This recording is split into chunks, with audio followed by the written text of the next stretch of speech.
Jemaat yang dikasihi Tuhan, pemirsa pendengar yang setia, welcome back kepada firman Tuhan yang luar biasa. Dan hari ini sebelum kita masuk dalam kebenaran firman Tuhan yang luar biasa, saya ajak saudara untuk mengingat pengorbanan Tuhan Yesus yang luar biasa melalui perjamuan kudus pada hari ini.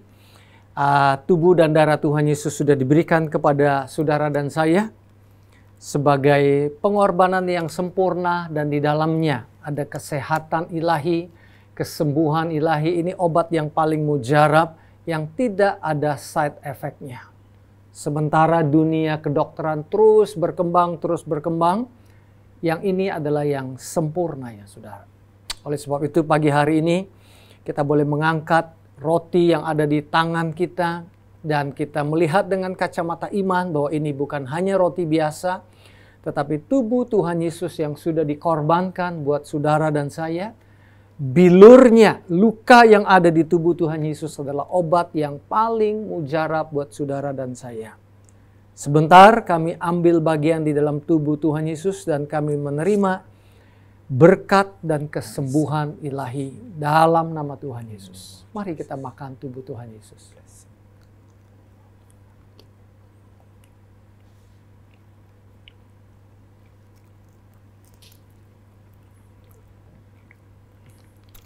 Angkat cawan yang ada di tangan saudara.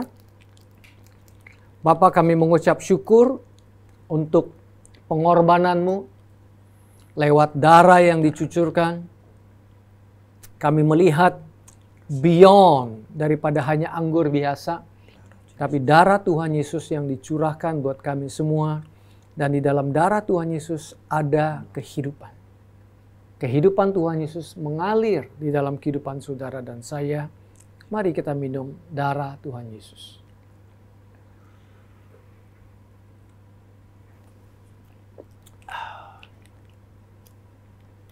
Makasih Tuhan Yesus untuk pengorbananmu yang luar biasa dan sempurna.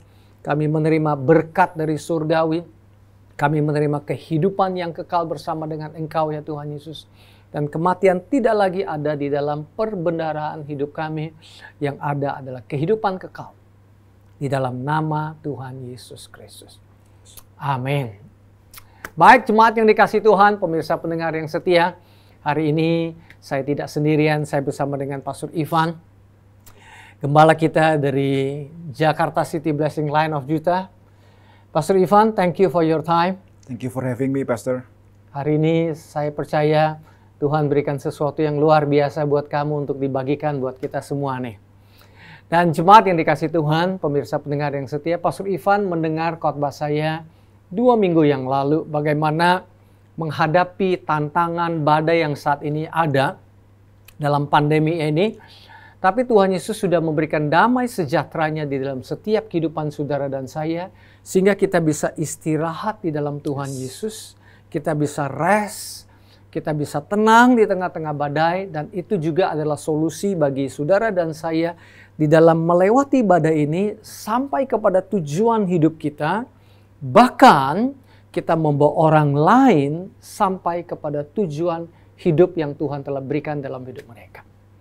Itu yang saya share 2 minggu yang lalu, dan pada saat kita bincang-bincang ya Pastor Ivan ya. Ya Pastor. Tuhan kasih kamu a new insight, ada lagi sesuatu yang lebih daripada ayat itu, dan hari ini coba Pastor Ivan bagikan kepada kita semua supaya menjadi berkat nih buat kita semua. Ya, awalnya Pastor saya mendengarkan khotbah Pastor di YouTube. Saya sedang kerja, dan itulah uniknya zaman kita sekarang ya Pastor ya. Kita bisa mendapatkan akses untuk firman Tuhan itu kapan aja. Amen. Waktu saya dengarkan khotbah itu tentang Tuhan Yesus tidur, kemudian ada badai, kemudian dia bangun, dia bangkit, dia menghardik badai itu sehingga badainya itu tenang ya. Dia exercising authority karena dia adalah damai sejahtera itu. Dia Raja Damai Dia ya? Raja Damai, Pastor. Ya, dan ini bukan suatu kisah yang baru saya dengar. Saya juga pernah sharing hal ini. Tapi waktu saya dengar Pastor sedang khotbah itu, saya teringat Pastor akan suatu hal yang saya sendiri sedang belajar, Pastor. Bukan hanya belajar secara intelektualnya, tapi belajar untuk mempraktekannya. Bahwa ternyata ada satu makna yang unik dari kata shalom, Pastor. Shalom itu kan dalam Hebrew ya, Pastor, dalam bahasa Ibrani dari kata damai sejahtera itu. Itu ada satu makna yang nyambung sekali dengan bagaimana Tuhan Yesus itu menghardik badai tersebut. Ya, badai ini kan bisa masa sukar, hal-hal yang seperti sulit, pandemi saat ini ya, Pastor. Hal yang overwhelming ya, yang lebih besar, lebih kuat dari kita, bisa menenggelamkan kita. Ternyata damai sejahtera itu adalah sesuatu yang menghancurkan kuasa yang ada di balik dari badai atau kekacauan tersebut, Pastor. Jadi seperti yang saya katakan, Tuhan Yesus itu lagi tidur itu, dia tidak lagi tidur, dia lagi khotbah. Dia lagi khotbah. Jadi mendemonstrasikan. Ada orang yang pintar ngomong, belum tentu pintar melakukan. Tuhan Yesus itu bukan NATO, no action talk only. Justru waktu dia tidur itulah khotbah dia yang luar biasa. Di mana dengan damai sejahtera itu dia mengajarkan kita melewati badai sampai kepada tujuan hidup kita. Nah, yang you dapat itu luar biasa tuh. Coba dielaborasikan. Iya, Pastor. Jadi saya menemukan mungkin baru sekitar 2 minggu yang lalu, Pastor. Jadi ini masih fresh from the oven gitu ya. Jadi kalau kita tahu makna dari kata shalom itu, Pastor, yang memang sudah umum ya, common meaning dari shalom itu memang luar biasa sekali ya. Di situ aja udah banyak sekali, ada wholeness, keutuhan ya, ada kesehatan, ada prosperity, kesejahteraan dan harmony, rest juga istirahat. Tapi kalau kita lihat dari pictorial meaning dari kata shalom, yaitu ya karena bahasa Ibrani itu kan hurufnya itu dari gambar-gambar, Pastor. Ya, seperti Mandarin ya. Ya, seperti Mandarin, seperti bahasa alfabet Mesir juga begitu. Jadi kalau setiap gambarnya itu diartikan. Setiap huruf ya, huruf yang artinya gambar juga ya. Iya betul, setiap huruf pictorial meaningnya itu kita interpretasikan. Itu ya secara spesifik ada shin ya. Shin itu bisa kita artikan sebagai destroy atau menghancurkan. Kemudian lamed itu authority. Kemudian vav itu sesuatu yang mensecure atau hook ya, artinya membuat sesuatu jadi kuat, jadi established gitu ya. Kemudian yang terakhir itu mem, yang artinya adalah chaos atau kebingungan, kekacauan. Jadi kalau digabung nih, Pastor, yang bentuknya seperti gelombang air itu ya. Iya, betul. Ya? Jadi kalau digabung semuanya adalah destroying authority that establishes chaos. Menghancurkan kekuatan yang membuat keonaran. Iya, menghancurkan kekuatan atau otoritas yang ada di balik dari keonaran, kekacauan, kebingungan, Pastor. Itu arti shalom ya. Arti shalom menurut pictorial meaning-nya ya, Pastor. Nah, dan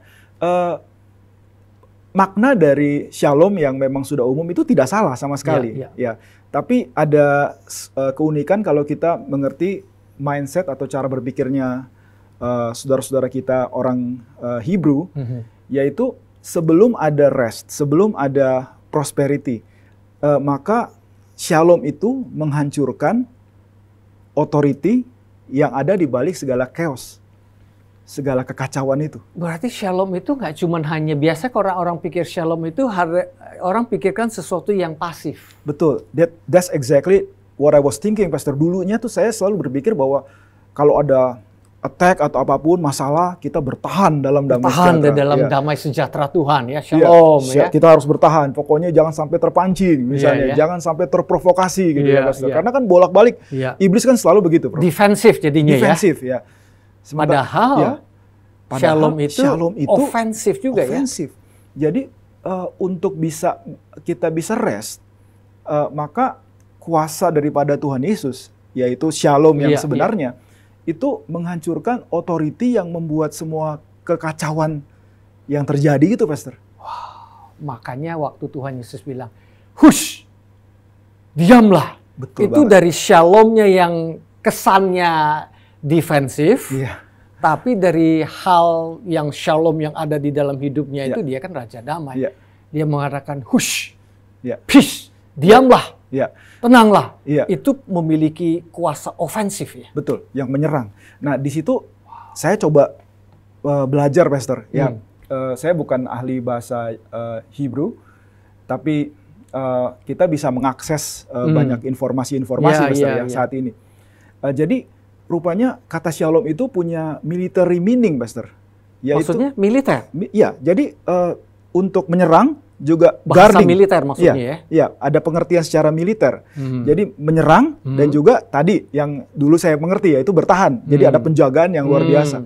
Tapi kita tahu Pastor bahwa kekacauan itu bukan dari Tuhan.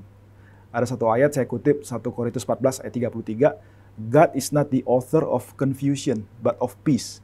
Tuhan itu bukan yang memberikan kekacauan atau sumber betul. Kekacauan ya. Bukan sumber kekacauan atau kebingungan, tapi dia adalah sumber dari damai sejahtera. Kita selalu berpikir bahwa lawannya dari damai sejahtera, lawan dari damai itu, lawan dari peace itu adalah war. Tapi rupanya kalau kita lihat dari ayat ini, lawan dari peace itu adalah chaos atau kekacauan. Dan kekacauan ini mulai dari kekacauan di dalam kita, dalam jiwa kita, dalam hati kita, dalam pikiran kita, kemudian jadi kacau juga kesehatan kita, bahkan keuangan kita, bahkan juga keluarga kita, bahkan iblis mau ada chaos dalam bangsa ini, Pastor. Kalau kita kacau, dia bikin kekacauan di luar, pandemi, dan kemudian kekacauan itu yang bahayanya masuk ke hati kita tuh, Pastor Ivan. Betul, Pastor. Dengan hati yang kacau, tidak ada peace, tidak ada damai sejahtera, kita akan membuat keputusan-keputusan yang kacau juga. Yang salah, yang salah. Dan segala hal yang di luar ini, Pastor, semua kekacauan ini memang suatu yang nyata. Tapi juga selain nyata itu ada mengandung kebohongan-kebohongan daripada iblis, Pastor ya. Di mana waktu kita biarkan itu masuk ke dalam kita, ya bukannya kita percaya kepada damai sejahtera daripada Tuhan Yesus ya, yang melampaui segala akal. Nah ini ayat yang unik sekali, Pastor ya. Ini terkenal banget ya, Pastor. Filipi 4 ayat 6-7. Jadi damai sejahtera Tuhan itu melampaui segala akal pengertian. Ketika kita mau pakai pengertian kita sendiri, bukannya percaya kepada firman Kristus, percaya kepada Roh Kudus, bergantung kepada Tuhan Yesus, maka kita mulai deh dikuasai sama chaos. Wow. Tadi ayat itu yang kamu sebut di mana? Filipi 4 ayat 6-7. Filipi 4 ayat 6. Bunyinya, janganlah kamu khawatir akan apapun juga. Tapi nyatakanlah segala yang kamu inginkan, kira-kira begitu, Pastor. Dalam doa, permohonan, dan ucapan syukur, baru akibatnya ayat 7, maka damai sejahtera Allah yang melampaui segala akal akan memelihara. Nah, memelihara itu bahasa aslinya adalah menjaga. Menjaga, guarding hati dan pikiranmu dalam Kristus Yesus. Wah, berarti sebenarnya the Prince of Peace, Raja Damai yang hidup di hati kita itu menjaga hidup kita ya. Menjaga hidup kita, Pastor. Dan kita bisa rest, kita bisa tenang ya, karena pada saat kita mau percaya kepada damai sejahtera itu, pada saat kita mau surrender, atau menyadari dia tinggal di dalam kita ya, benar, bukan menyadari kekacauan yang ada di luar. Iya, betul. Ya, makanya TV, kita nggak salahkan TV ya. Tapi breaking news demi breaking news ini ya tujuannya itu tanpa kita sadari, kata bagian orang di daerah-daerah media itu kan bad news it is good news kan. Yang bisa dijual itu kan bad newsnya. Dan sering kita nonton yang seperti itu tanpa sadari, itu justru membuat bad news di dalam hati kita jadi kacau. Sehingga kita menjadi tidak sadar, lupa, distracted, keluar dari kesadaran kita akan Raja Damai yang tinggal di dalam hidup kita ya. Dan saya percaya kalau kita sadar akan Kristus, dan ini memang terus-menerus hati kita, pikiran kita harus diperbarui. Amin. Bahwa dia adalah Raja Damai, bahwa otoritas yang dalam damai sejahtera itu lebih besar daripada otoritas yang membuat chaos. Dan kita harus pakai itu, Pastor. Amin. Kalau nggak pakai, karena Tuhan sudah kasihkan kepada kita ya. Dan iblis itu mau membuat chaos. Tujuannya kan kita tahu di Yohanes 10 ayat 10 itu dia mau mencuri, membunuh, membinasakan. Dan dia mau menyerang itu banyak orang, Pastor. Saya juga mengalami, Pastor. Dari coba share pengalaman. Bagaimana tidak mengalami damai itu seperti apa? Saya mention mungkin kita lihat waktunya, Pastor, satu pengalaman dulu ya, Pastor. Nah, ini ternyata hidup dalam kekhawatiran. Ya, ini yang paling biasa ya, Pastor ya. Kadang kan kita nih begini Pastor, kalau saya sayang sama keluarga saya khawatir sama keluarga saya. Padahal kalau kita sayang sama keluarga kita, nggak harus khawatir juga ya Pastor, nggak harus takut. Iya.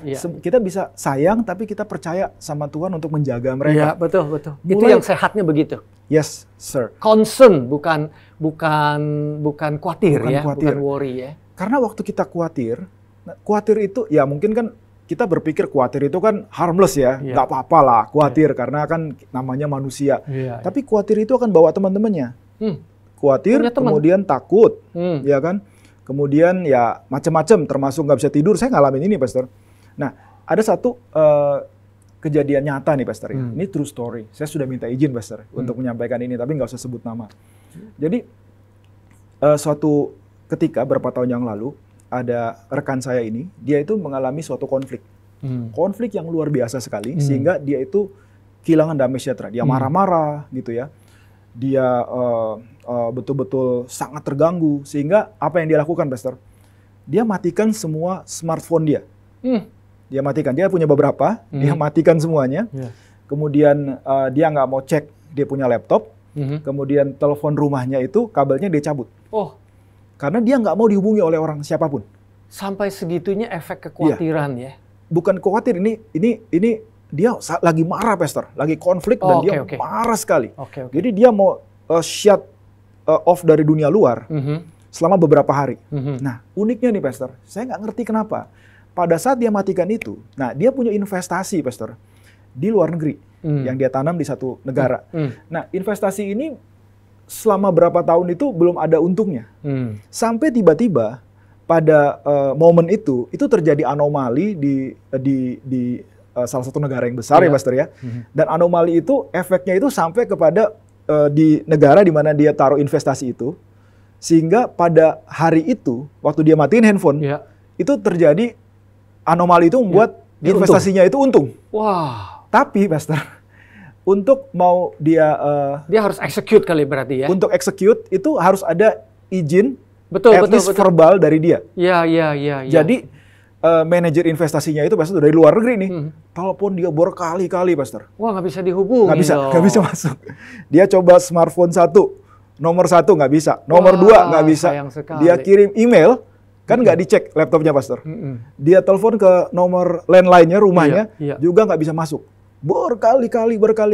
Karena kebetulan ini manajernya juga temennya, sahabatnya. Wah, temennya ini bilang, aduh kok nggak bisa ya. Akhirnya setelah berapa hari, dia mulai nyalakan handphonenya. Kan masuk tuh, Pastor ya. Messages, dia cek dia punya email. Wah, masuk semua messages. Terus akhirnya dia telepon balik kepada manajer investasi ini. Dia bilang, aduh maaf saya baru aktif. Masih bisa nggak? Terus dia bilang, ini udah anomalinya udah nggak ada lagi katanya. Wah, sayang sekali. Dan ini sudah nggak bisa lagi, udah nggak untung lagi. Terus saya tanya sama teman saya ini, boleh tahu nggak sih kalau kamu waktu itu bilang yes, itu kamu bisa untung berapa? Iya. Pengen tahu aja kamu. Pengen tahu, Pastor. Tapi nggak usah disebut lah di sini. Tapi yang jelas kalau mau beli mobil secara cash itu bisa lah, merem lah, Pastor. Jadi saya pikir, wow, rupanya ini contohnya sengaja yang saya ambil mengenai finansial, Pastor. Supaya kita semua langsung ngeh gitu ya. Bahwa it cost us kalau kita itu mau tidak mengandalkan damai sejahtera Kristus. Ada cost gitu. Tapi justru sebaliknya, kalau kita mau ada dalam damai sejahtera Kristus, apalagi sebentar lagi kita akan bahas sekali ya.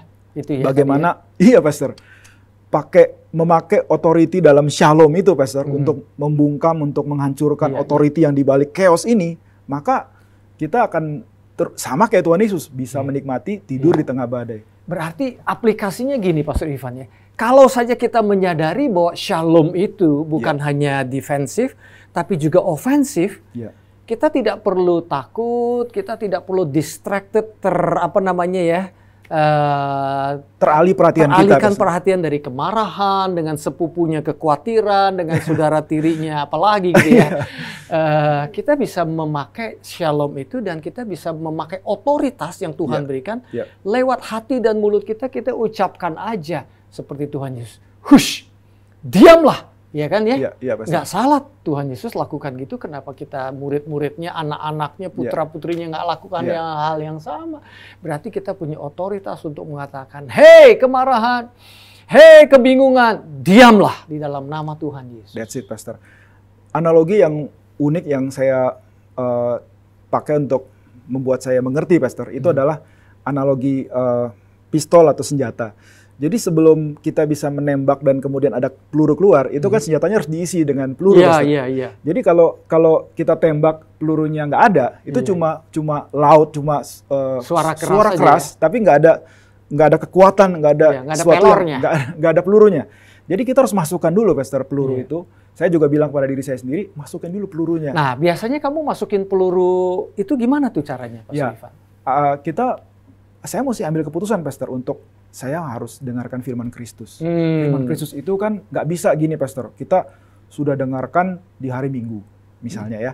Tapi hari Senin... Yang seperti sekarang ini Jemaat, pendengar, pemirsa dimanapun setia berada dengerin firman Tuhan. Kemudian Senin nggak usah dalam firman Kristus. Padahal firman Kristus itu yang membawa damai sejahtera, Pastor ya. Firman Kristus itulah yang memberikan damai sejahtera dan menghancurkan kebingungan keonaran di luar ya. Jadi pada saat kita mendengarkan firman Kristus, juga kita selain mendengarkan, kita juga bisa memperkatakan firman Kristus untuk diri kita sendiri. Kita merenungkan firman Kristus. Kemudian kalau di gereja kita ada kersel. Ada kersel, kita nggak bisa sendirian, Pastor. Ada satu. Kita perlu saling menguatkan. Kita nggak bisa bilang saya sudah kenal firman semuanya. Saya yang paling hebat, saya yang paling mengerti, nggak bisa ya. Ada satu jemaat kami waktu itu share, dia memang joking sih, tapi itu kena banget di saya. Dia bilang begini, meruntuhkan tembok Yeriko itu nggak bisa sendirian. Saya bilang, wah bener juga ya. Saya selalu berpikir bahwa meruntuhkan tembok Yeriko, memang sih sama-sama, tapi pikirnya selalu saya sendiri, tapi enggak, kita nggak bisa meruntuhkan kesombongan sendiri. Tuh kalau kita merasa kita yang paling bisa ya. Betul, Pastor. Kita selalu butuh, kalau kita butuh Tuhan Yesus, kita juga harus butuh tubuhnya, di mana kita dikuatkan, diingatkan, gitu ya. Malah waktu kita kan ilustrasi tubuh, Tuhan Yesus itu kan kepalanya. Kan kita tubuhnya nggak cuma satu, Pak Sullivan. Iya, betul. Kalau jempol saya sakit kan nggak bisa menyembuhkan dirinya sendiri, Pastor ya. Harus ada anggota tubuh yang lain. Dan juga misalnya tadi worship ya. Ngomong-ngomong kalau di sini kita bikin Saturday worship.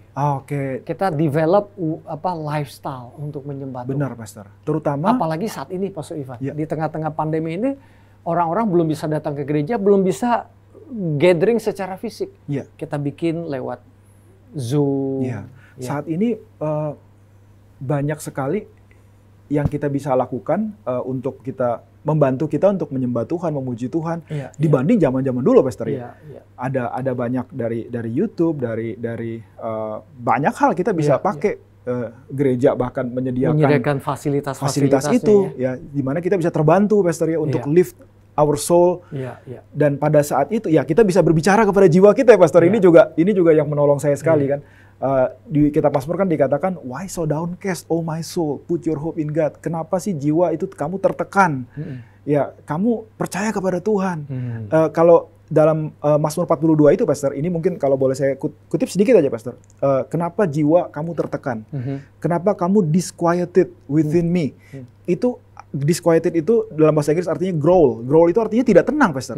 Itu nggak ada peace. Kenapa sih kamu nggak tenang? Kenapa sih kamu khawatir?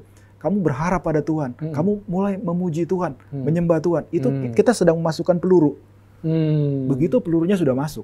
Nah, sama seperti Tuhan Yesus. Tuhan Yesus kan selalu ada peluru, Pastor ya. Dan dia mengatakan, selalu in tune dengan Bapa di surga. Yes, sir. Malah dia berkata, aku sendiri tidak bisa melakukan apa-apa. Nah, ini yang dengan kekuatanku. Betul. Dia perlu Sang Bapa. Tuhan Yesus adalah contoh, dia adalah teladan bagaimana manusia, dia manusia juga 100%, Pastor ya. Selain dia Tuhan 100%. Manusia yang berjalan dalam ketergantungan kepada firman, kepada Bapa di surga, kepada Roh Kudus. Jadi waktu dia menghardik, nah ini jangan sampai kita lupa nih, Pastor. Waktu dia menghardik itu, dia memang anak Allah, tapi dia berfungsi sebagai manusia yang memberikan contoh kepada kita. Bahwa ini possible, kita bisa belajar dari itu. Kalau dia bisa, kita pun bisa belajar dari dia. Amin. Wow. Dan waktu dia mengatakan, diam, tenanglah, itu pelurunya dilepaskan, Pastor. Wow. saya kutip satu ayat lagi, Pastor ya. Ya. Roma 16 ayat 19 dikatakan bahwa and the God of peace, Allah sumber damai sejahtera, will soon crush Satan, akan dengan segera meremukkan iblis, setan, underneath your feet, di bawah kakimu. Kenapa ya, Pastor, nggak dibilang God of love, Allah sumber kasih, God of wisdom, Allah sumber hikmat. Tapi kenapa dibilang Allah sumber damai sejahtera? Tadi kita sudah bahas gimana ini shalom itu punya makna military ya, Pastor ya. Jadi waktu kita tetap dalam damai sejahtera, justru authority itu works. Sekali lagi, di dalam damai sejahtera, authority kita itu bekerja. Wow. Di dalam kebingungan, chaos justru tidak bekerja. Kadang-kadang kan saya mungkin pernah, ya bukan mungkin, saya pernah ngalamin, Pastor, di mana udah teriak-teriak nih, udah, tapi dalam kebingungan, udah perkatakan firman, udah ngomong nama Yesus, kok nggak ada dampaknya ya? Sementara waktu rest, waktu ada dalam damai sejahtera, ya baru mau ngomong, suaranya nggak harus keras, ya. Baru mau ngomong nama Yesus aja, iblisnya udah ketakutan. Wow. Karena di authority itu ternyata bekerja waktu ada rest, ada damai sejahtera. Dan waktu ada damai sejahtera itu, kepalanya iblis itu atau apapun yang iblis lakukan itu diremukan, Pastor. Wow, ini keren nih, Pastor Ivan. Yes, sir. Tadi you bilang ada satu ayat di Kolose berapa? Oh ya. Yang mengatakan damai sejahtera itu sebagai wasit, bagaimana tuh? Iya, itu unik juga, Pastor ya. Di Kolose 3:15, biarlah damai sejahtera Kristus itu memerintah. Nah, memerintah itu damai sejahtera Kristus memerintah. Wow. Nah, kata memerintah itu dari bahasa Yunani itu artinya menjadi wasit, menjadi umpire. Nah, rupanya wasit permainan game sepak bola, basket gitu maksudnya. Ya, karena di zaman Paulus itu sudah ada olimpiade, Pastor. Olimpiade itu kan 2000-an tahun kan. Nah, jadi Paulus itu mengerti akan konsep dari wasit, di mana dalam satu pertandingan wasit itu punya kuasa penuh, punya otoriti penuh. Jadi kalau misalnya kita bandingkan dengan permainan sepak bola ya, Pastor ya, walaupun ada bintang seperti mega bintang ya, seperti Cristiano Ronaldo atau Lionel Messi ya, tapi kalau wasit sudah prit ya, itu semuanya berhenti. Keputusan akhir ya. Ya, kalau dia bilang penalti, meskipun Cristiano Ronaldo bilang enggak penalti. Ya, tapi kalau wasit bilang enggak, ini penalti, nggak bisa. Jadi waktu siapapun nggak bisa protes ya. Nggak bisa, Pastor. Final decision. Final decision. Akhir. Nah, yang membuat saya diberkati sekali dari ayat ini adalah, ya memang nggak ditulis di ayat ini, Pastor. Kuasa dari musuh aja itu takluk kepada damai sejahtera Kristus. Yang justru sering melawan itu adalah saya, Pastor. Yang sering melawan itu justru adalah kita. Waktu kita sebetulnya aware ya, yang Pastor share itu ya, kita sadar, kita mau surrender. Kan dia yang memerintah, Pastor. Kalau dia bilang, bisa, kamu bisa, dengan kuasa aku kamu bisa, kita tunduk. Kita belajar yes, mengatakan, ya saya percaya Tuhan. Dan maka authority itu akan bekerja dalam hidup kita, Pastor. Jadi damai sejahtera itu sebagai wasit ya? Wasit. Itu saya jarang dengar tuh, sebagai wasit. Pengambil keputusan terakhir. Deciding factor, Pastor. Dan tidak ada yang bisa protes. Karena dia wasit. Iya. Situasi kita nggak bisa protes, ya musuh nggak bisa protes. Kalau Tuhan bilang saya akan mengadakan segala kebutuhan kamu, nggak ada yang bisa protes. Wah, puji Tuhan. Pastor Ivan, saya ingin tutup dengan satu ayat buat jemaat yang dikasih Tuhan, pemirsa pendengar yang setia. Ini janji Tuhan buat kita, Yohanes 14 ayat 27. Saya ambil dari TPT Translation. Kutinggalkan, kata Tuhan Yesus, anugerah. Jadi ini hadiah nih. Nggak harus sesuatu kita hasilkan dengan kekuatan sendiri. Kutinggalkan hadiah atau kutinggalkan anugerah damai sejahtera bagi kalian. Damai sejahteraku. Wow, damai sejahtera surga. Bukan jenis kedamaian rapuh yang dunia berikan, tapi damai sejahteraku yang sempurna. Amin. Jangan menyerah pada ketakutan atau gelisah dalam hati kalian, tetapi beranilah. Boleh ulang lagi, Pastor? Itu powerful. Kutinggalkan anugerah damai sejahtera bagi kalian, damai sejahteraku. Bukan jenis kedamaian rapuh yang dunia berikan, tetapi damai sejahtera-Ku yang sempurna. Jangan menyerah pada ketakutan atau gelisah dalam hati kalian, tapi beranilah. Pastor Ivan, mari kita doakan jemaat yang dikasih Tuhan, pemirsa, pendengar yang setia. Ayo kita sama-sama doa. Bapa, kami berdoa di dalam nama Tuhan Yesus Kristus. Kami mengucap syukur untuk damai sejahtera yang Engkau sudah berikan di dalam hati kami. Bahkan Engkau adalah Raja damai itu, dan Engkau berjanji Engkau tinggal di dalam hidup kami untuk selama-lamanya, sehingga kami tidak perlu takut, kami tidak perlu khawatir, justru kami menjadi berani. Dan damai sejahtera itu adalah deciding factor. Damai sejahtera itu adalah wasit yang mengambil keputusan yang terakhir, dan damai sejahtera itu menguasai hidup kami. Dan damai sejahtera itu bukan hanya defensif, tetapi ofensif, menghancurkan kekuatan musuh. Dalam nama Tuhan Yesus Kristus kami berdoa, dan jemaat yang dikasihi Tuhan, pemirsa pendengar yang setia, terima the peace, damai sejahtera surga buat saudara, buat kami, buat semua yang benar mendengar, dalam nama Tuhan Yesus Kristus. Amin. Amin. Wah, luar biasa Pastor Ivan. Pemirsa, pendengar yang setia dimanapun saudara berada, engkau sudah mendengar bagaimana Tuhan itu adalah sumber damai, tidak hanya di muka bumi ini, tapi di surga. Damai untuk selama-lamanya, hidup kekal untuk selama-lamanya. Kalau saudara mau percaya, sumber damai sejahtera itu sebagai Tuhan dan Juru Selamat saudara, saudara bisa ikutin doa kami. Katakan, Tuhan Yesus, Tuhan Yesus, hari ini aku membuka hatiku. Aku percaya sama Engkau sebagai Tuhanku, dan sebagai Juru Selamatku, dan sebagai Sang Damaiku yang menguasai hidupku, mengampuni semua dosa-dosaku dan pelanggaranku. Hari ini, jadikan aku putra-putri kerajaan surga. Dalam nama Tuhan Yesus, aku berdoa. Amin. Kalau sudah mendoakan dan berdoa demikian, yakinkan diri saudara bahwa saudara adalah putra-putri kerajaan Allah yang luar biasa. Haleluya. Thank you Pastor Ivan untuk waktunya. Dan saya ingin ucapkan berkat buat jemaat yang dikasihi Tuhan, pemirsa pendengar yang setia. Tuhan memberkati engkau dan melindungi engkau. Tuhan menyinari engkau dengan wajahnya dan memberi engkau kasih karunia. Tuhan menghadapkan wajahnya kepadamu dan memberikan engkau damai sejahtera. Dalam nama Tuhan Yesus. Amin.